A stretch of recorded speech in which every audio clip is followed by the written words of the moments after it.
So nanami sa step 5 padung sa library. Sa among enrollment process. Ito na dong.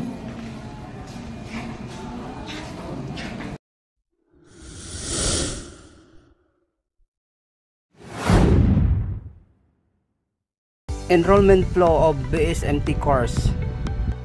Step 1. Seek Dean's approval. For maritime student, proceed to clinic for physical and medical examination.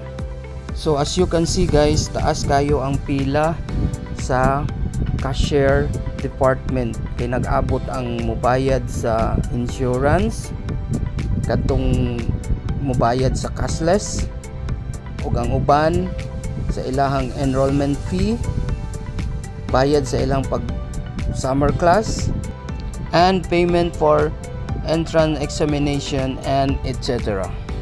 Mao nga ni sayo jud mi sa among pagpa-enroll sa University of Cebu, Lapu-Lapu and Mandawi to avoid sa taas kaayong linya sa cashier department. Step 2. Assessment at the accounting section. Important reminders: no signature sign from the accounting section, no payment at the cashier office.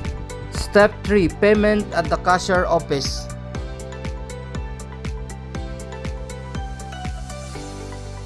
Step 4. EDP section. Validation of processing student enrollment data entry for subject and section assignment.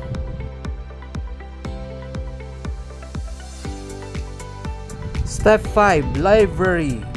Step 5 for picture taking and validation of school ID. And lastly, step 6.